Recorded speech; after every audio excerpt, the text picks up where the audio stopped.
Mais de 730 peças sacras estão desaparecidas em Minas Gerais, de acordo com o Ministério Público Estadual. Há 15 anos, uma campanha criada para a recuperação desse patrimônio histórico celebra cada peça encontrada, que representa o resgate da cultura mineira. O Santuário Santa Luzia, na região metropolitana de Belo Horizonte, chama atenção pela riqueza de elementos. Parece um privilegiado por ter tantas imagens, mesmo diante de tantos casos de roubos e furtos de peças sacras. Mas quase todo este acervo já foi levado da igreja. Apenas as imagens de Santa Luzia, Nossa Senhora das Dores e do Senhor dos Passos não foram levadas por bandidos por serem grandes demais para carregar.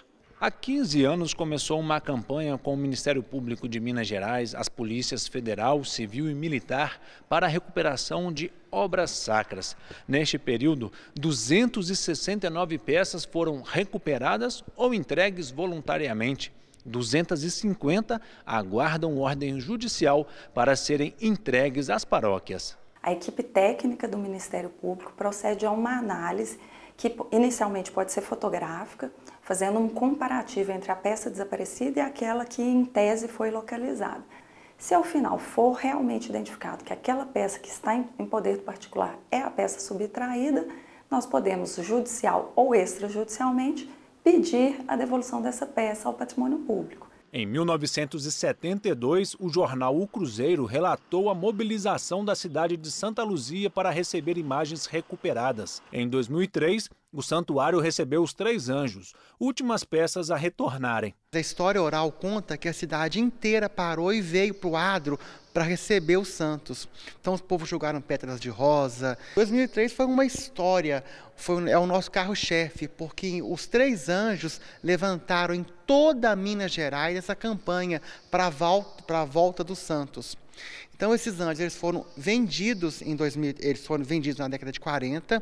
Em 2003 eles vão a leilão no Rio de Janeiro.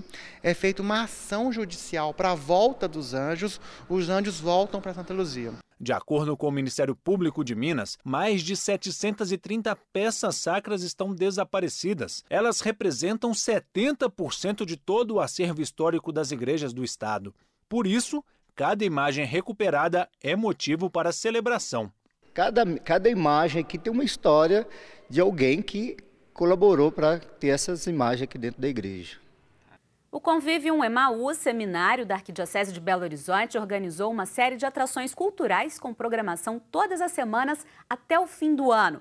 O grupo Modos Novos foi o primeiro a se apresentar com um repertório de música antiga. O próximo espetáculo de Ana Zivkovic e Elcio Vaz será na próxima semana, no dia 5 de setembro. Os ingressos custam R$15. O Convivium Emaús fica na rua Ibirapitanga, 235, bairro Dom Cabral. Informações e convites pelos telefones 31 3375 2233 ou 3412 1814.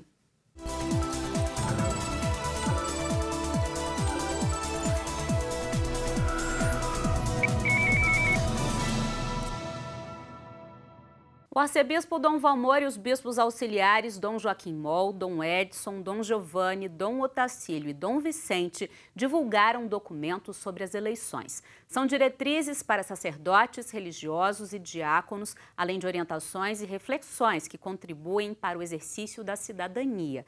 Os bispos destacam que o ano eleitoral apresenta o desafio para que todos assumam o compromisso de qualificar a política à luz da fé e alertam que cada pessoa deve contribuir, especialmente com o voto, para escolher representantes que percebam a política como um caminho nobre para o exercício da caridade.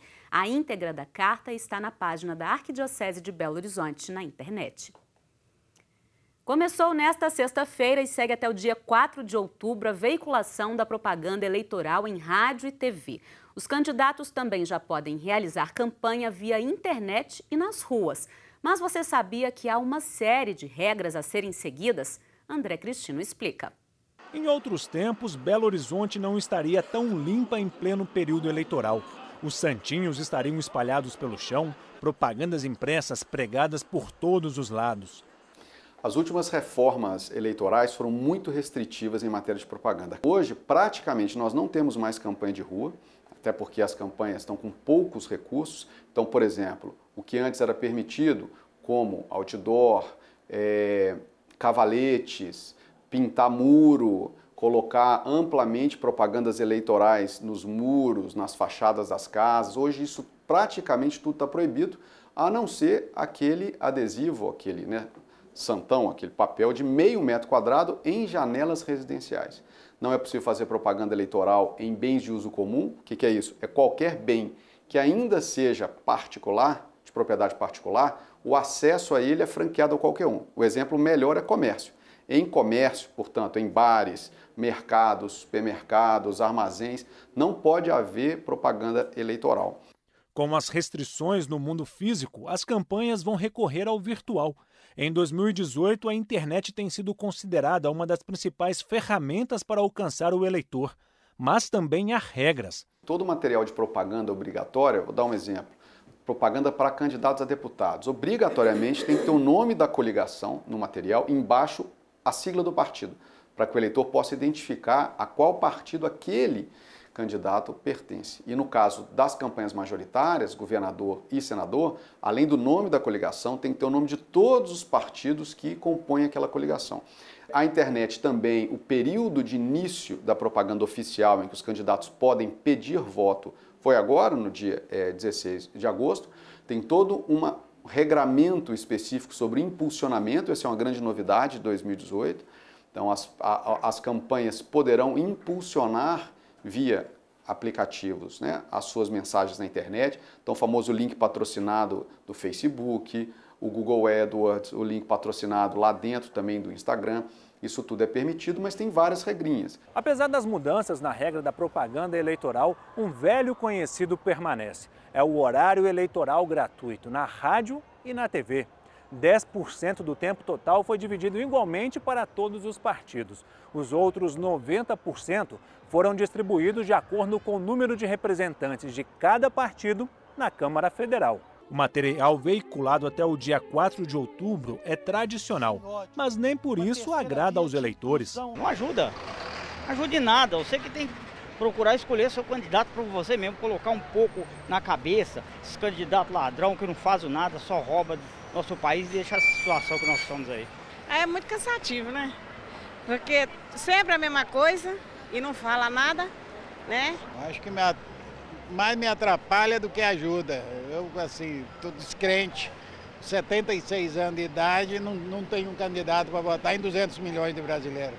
Essa é uma oportunidade de conhecer um pouco sobre os candidatos, mas é preciso pesquisar a fundo através de outras ferramentas. E se o eleitor notar algo errado, pode procurar a Justiça Eleitoral. O eleitor não tem que se preocupar muito com ficar com denuncismo em matéria de propaganda, Até porque a maior parte hoje dos ilícitos de propaganda que são visíveis são questões muito pequenas, vai gerar ali, inclusive, uma sanção baixa para o candidato. O eleitor tem que se preocupar mesmo em avaliar os candidatos, avaliar os partidos políticos, buscar informações sobre a quem ele deve destinar o voto. Mestres das artes renascentista e barroca estão em exposição pela primeira vez no Brasil. O acervo está na mostra São Francisco na Arte de Mestres Italianos, com pinturas dos séculos XV a XVIII e mostra todo o simbolismo, a cultura e a fé que cercam um dos santos mais queridos da história. São Francisco de Assis é o santo católico mais retratado na história da arte. Nesta exposição, 20 quadros dos mestres do Renascimento e Barroco italiano foram escolhidos. As obras são do período entre os séculos XV e XVIII e elas revelam momentos da vida do santo que foi o primeiro homem a receber as chagas de Cristo e que morreu em 1226, aos 44 anos. Dividida em 3 setores, a mostra começa nesta sala. Aqui, Francisco de Assis aparece sozinho, com aparência simples e sofrida. Na segunda parte da exposição, os visitantes podem ver a fase dos estigmas. Esta sala é composta por 12 obras. A imagem do homem sofrido dá lugar a um santo de grande beleza física e espiritual. O último núcleo da exposição chama-se Conversas Sagradas. São Francisco é retratado com a Virgem Maria e o Menino Jesus. Ele também aparece ao lado de outros santos. Uma das principais atrações é acessada com o uso de óculos de realidade virtual. Segundo o curador Stefano Papetti, a primeira representação foi dos estigmas na Basílica Superior de Assis. Esta é a mais importante de todas. The first representation of St. Francis concerned the stigmatization. Esta obra é considerada a principal entre as que vieram para o Brasil. Quando Tiziano pintou, já tinha quase 80 anos de idade. Feita em óleo sobre tela, ela se destaca pela forma como foi pintada. O artista não pintou só com os pincéis, explica o curador. Ele também utilizou as mãos. É uma pintura moderna que antecipou o período impressionista, 3 séculos antes de Monet e os demais pintores franceses do impressionismo. Anticipate the style that use the painters of the impressionistic period. A simplicidade de São Francisco e o amor que as pessoas sentem pela história do santo motivou a realização da mostra. São Francisco está presente em todas as cidades de Minas Gerais, onde não há uma igreja dedicada a São Francisco, há menos uma capela. As ordens terceiras de São Francisco são muito presentes em Minas Gerais. E São Francisco é o nosso rio. O Rio Mineiro é o Rio de São Francisco. A exposição tem entrada gratuita e fica até o dia 21 de outubro na Casa Fiat de Cultura, na Praça da Liberdade, em BH. O programa de hoje fica por aqui. Nós voltamos na próxima sexta-feira com mais Horizonte Notícia. Para assistir novamente a edição de hoje, basta acessar o tvhorizonte.com.br. Lembrando que a partir desse sábado, 1º de setembro, você passa a assistir a programação da emissora da Padroeira de Minas pela TV aberta no canal 30 HD TV. Um ótimo fim de semana para todo mundo. Até semana que vem. Tchau!